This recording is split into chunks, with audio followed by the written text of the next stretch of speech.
कैसा लगेगा अगर मैं आपसे यह कहूं कि दर्शन शास्त्र या विज्ञान का सबसे बड़ा प्रश्न यह नहीं है कि आत्मा क्या है, पदार्थ क्या है, एक्सटर्नल रियलिटी क्या है, माइंड क्या है या कॉन्शियसनेस क्या है।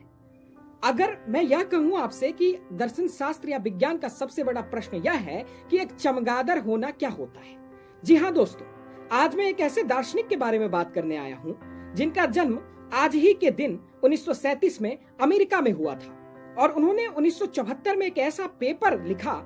जो केवल 15 पेज का था और उस 15 पेज के पेपर में उन्होंने एक ऐसा सवाल खड़ा किया जो शायद आज 50 साल बाद भी विज्ञान और दर्शन के लिए एक रहस्य के भांति है और उसका उत्तर उपलब्ध नहीं है। उन्होंने अपने पेपर में कहा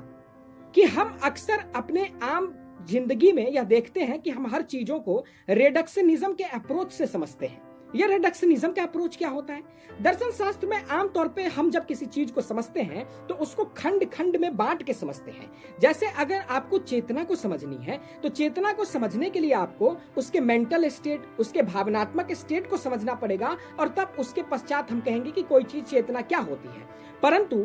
थॉमस नैगल ये कहते हैं कि हम किसी चीज को रिड्यूस करके या खंड खंड करके बांट करके नहीं समझ सकते हैं। वो ऐसा इसलिए कहते हैं, उन्होंने एक बहुत ही अच्छा एग्जाम्पल अपने पेपर में दिया है कि सोचिए कि आपको एक चमगादड़ के बारे में सब कुछ पता है, उसका डीएनए क्या है, उसका माइंड कैसा है, वो कैसे इकोलोकेशन के माध्यम से चीजों के साइज, शेप, आकार, रियलिटी को समझता है, परंतु आप कभी भी यह नहीं समझ सकते कि एक चमगादड़ होना कैसा होता है। आप उसके बारे में समस्त जानकारी को प्राप्त करने के पश्चात भी यह नहीं फील कर सकते हैं कि एक चमगादड़ के जैसा होना किसको कहते हैं। अगर हम एक बहुत ही सिंपल एग्जाम्पल से समझे तो दोस्तों वह सिंपल एग्जाम्पल यह होगा कि कोई अंधा व्यक्ति है, उसे यह नहीं पता है कि लाल रंग कैसा होता है। आप चाहे उसके सामने कितना भी एक्सप्लेन करें, चाहे आप 10 किताब लिख के उसके सामने एक्सप्लेन करें कि लाल रंग ऐसा होता है, लाल रंग ऐसा प्रतीत होता है, परंतु वो लाल रंग को अनुभूत नहीं कर पाएगा। इसी तरह से थॉमस नैगल अपने इस पेपर में कहते हैं